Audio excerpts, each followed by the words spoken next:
everyone, welcome to the 30-day photo challenge, April 2021 edition. My name is Elsie Kibue, and I'm a Kenyan photographer based in the UK. So for the whole month of April, I'll be sharing with you photo stories from BIPOC Women Photographers. And we have one with us now. Would you like to introduce yourself? Definitely. My name is Daniella Almona. I'm a Nigerian photographer based in the US right now. I'm in Atlanta, Georgia, and I'm actually a student still. Okay. So what kind of photography do you normally do? I mostly do a lot of fashion and portrait photography, and I also do conceptual based photography. So photos that aid in like telling a story, whether that's mixed with documentary or more interpersonal related work. Yes, like a balance between like both sides. Daniela, would you like to talk us through your photography today? So this photo series is actually called Isolation, and I like it's so like apt, especially like now that we're in like a pandemic and everyone is sort of like in quarantine and all of that. But I actually did this in 2019. I went to Johannesburg, South Africa, because I studied there for about 2 years and then went back the year after for a visit. And I remember on this particular day, I I wanted to go out and sort of take pictures, and I was reaching out to friends, like trying to find someone to tag along with me because I wasn't exactly I was maybe like still like relatively new in photography, so I just like I guess like fear and anxiety, I just didn't want to be alone doing it.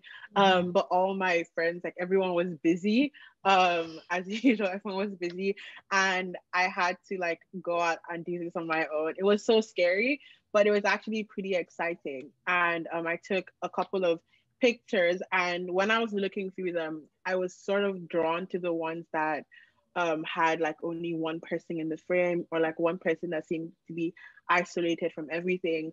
As you can see in this first picture, this first image, and also in the second image, you can see that sense of aloneness in the frame, and as well as this last image. And I actually did not edit them till like a month ago, when like all of this hit, and I was still like, it's been a year and I'm still adjusting to being isolated and the whole quarantine situation. So I felt like in this like times that we've been in, I connected even stronger with these images. And yes, I feel like they tell some sort of story on their own. And I just really love the play on shadow. I think apart from the isolation, like all of them have like this like unique use of shadows, whether it's on the person in the image or blocking out like another aspect in the image. Because in this one, for example, there's definitely somebody in the this vehicle that you can see, but the shadow kind of like hides that, so it seems like there's only one person. And in this one as well, the way the sun was hitting, it was so perfect. The way the sun was like hitting the building and all the shadows, it kind of isolates that the man that's standing in that corner. Yeah, I was just like I really love these series so much. They're actually very beautiful images. Thank you. Thank I you so enjoyed much. looking at them. So it's really interesting that you photographed this before the pandemic. Sometimes when you photograph stuff, you never know what kind of turn Yeah. that will how they will like inform your work in the future, right? Mm-hmm. I noticed that they were shot like elevated, like you were this looked like you were higher up than the people Yes. you were photographing. How did you achieve that? I'm so curious to know. I was actually on a tour bus. Ah. Yeah, they have like this like buses that kind of like drive you around through the CBD, through the I guess the like uptown areas, just like the whole of Johannesburg. And yeah, I was sort of capturing it as I was going. Yeah. No, yeah, that kind of makes sense. Because honestly, to be honest, I didn't even know like was it in Johannesburg, you said? Yes. Yeah, I didn't even know they had those the tour buses that go around showing people Oh the yes. city. I didn't know It's that, so but much fun. Yeah. that's something new to discover. That's really interesting because obviously I live in the UK, we have those, and like any major westernized country has them. So discovering that Joburg has them as well, that's pretty much interesting. I might sound a bit Yeah. ignorant when I'm saying that. That's why I'm a bit cautious by No. saying it like No, I completely I haven't like seen it in any other like it's not in like we don't have it in Nigeria. So I completely like we don't have them yeah. in Nairobi either. So It was so different for me too. Yeah. yeah, that's why I'm a bit cautious when I'm saying that. I don't sound a bit ignorant because Nairobi is really cosmopolitan. Like it's really like up there, and you would think we would have such tour buses taking tourists around the city, but we don't. So But hearing another African no. city having them, it's really interesting. And yeah. But this is like No, I really going completely off agree. topic from the photograph. But yeah, I mean, anyway, we learn something new every day by having these conversations, right? We really do, yeah. When I look at the images, why did you choose to mix them up? As in, why didn't you like decide to go either black and white with the whole series or color with the whole series? Why the mix of tones? So it's actually so I selected I guess like my favorite three images, but in the whole series it is a mix of black and white and color. And I don't know. I don't think I have like a specific reason why I picked that. But some photos just like sort of looked uh, like really like a lot stronger with the black and white. I think the ones I was very intentional about making black and white, they sort of like had a lot of distracting colors. So in the Mm, image with the woman with the bags on the floor, all the bags were like a bunch of different colors. And I guess like aesthetically, they were like it was kind of like clashing. It seemed like there was a lot going on in the image, with the tree and the chair and everything.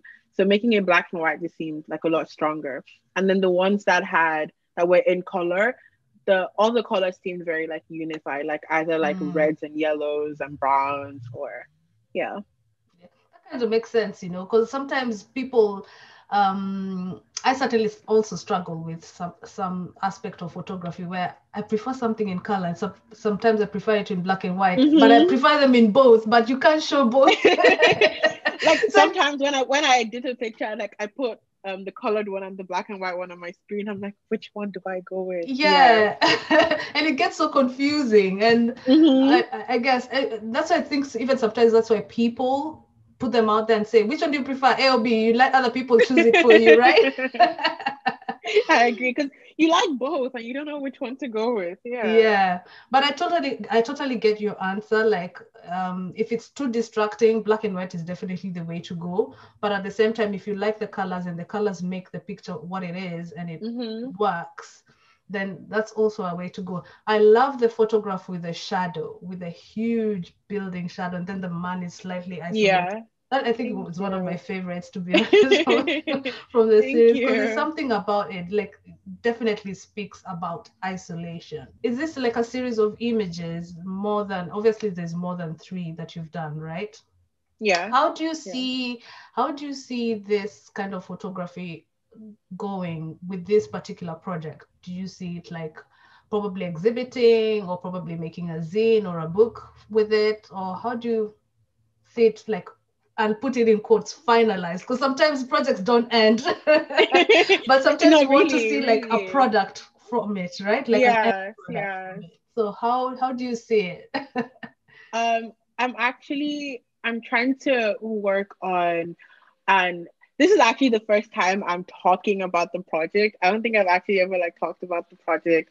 But I'm working on like a short artist statement that would go alongside with the images.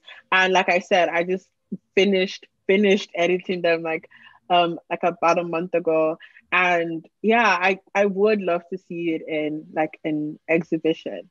Yeah, Mm-hmm. maybe like applying for some of that. But then also, about the zine, that's actually so interesting because one of my photography mentors or professors like keeps talking to me about how I need to make my images into a zine because it seems like it just goes with that like vibe or aesthetic. So yeah, I'm definitely going to look into that, like how to create those. Yeah. Yeah, it's definitely something worth looking at, especially with Mm-hmm. documentary photography. There's something about, especially if it's like a photo essay or a project, having a Yes. physical object, just like flip through and edit, play around with how they're placing the Mm-hmm. photographs, rather than just seeing them on screen, because seeing them on screen does not do them justice. There's like a different like level of interaction when you can like when it's like in person. Yeah, I agree with Yeah, that. yeah. So it's something to think about, right? Yes, definitely, definitely. Cool. I cannot wait to see that. I'm looking forward to seeing some form of printed material from you, Oh, right? thank you, thank you. I'll get if I once I get that sorted, I will definitely reach out to you and let you know. Okay, cool. Yeah. Thank you. Right. I think now we should move on to the next section, which will be the fire question round. I Oh, thought this okay. would be I thought this would be a fun way to ask you quick photography related questions. So just Okay. pick the first one that comes to mind. Are you ready? Okay. Okay. Okay, here we go. Lightroom, sorry, fixed lens or telephoto? Fixed. Lightroom or Photoshop? Ooh, Photoshop. Now this one, I'm waiting for the answer. Color or black and white? Ooh, I have to color. Color. Okay, DSLR or mirrorless? DSLR. Just because I have never used a mirrorless. Okay, fair Yeah. enough. That's And then last but not least, film or digital? Digital. Digital. Digital. Yeah.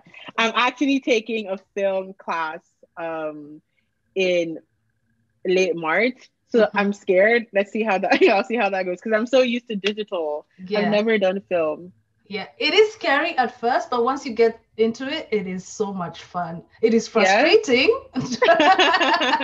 It's let me warn you, it is frustrating and you'll be like, "Oh, why did I do?" But when you get into it, it is very calming in a weird way.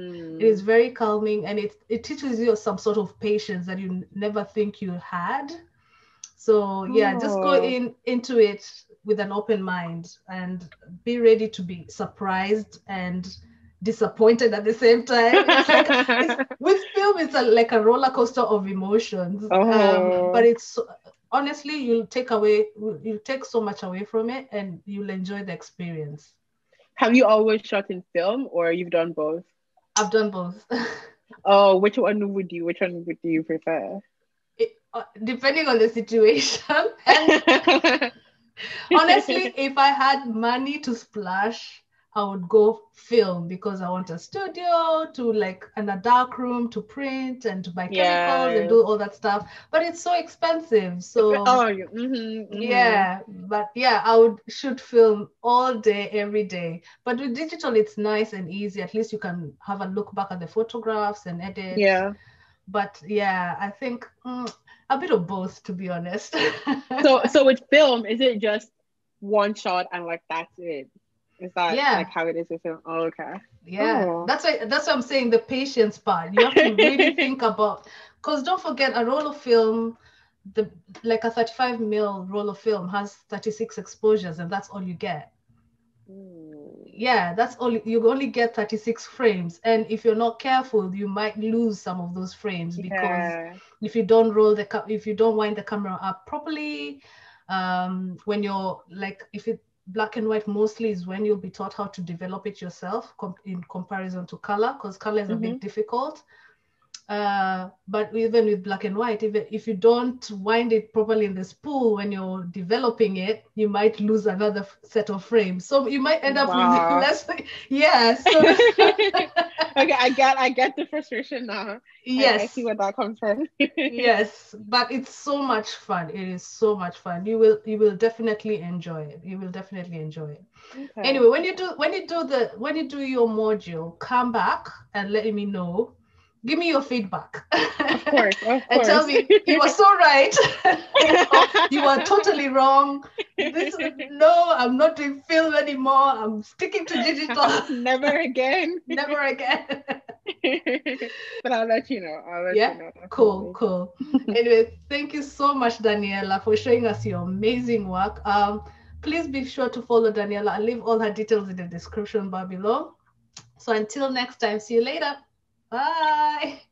Bye.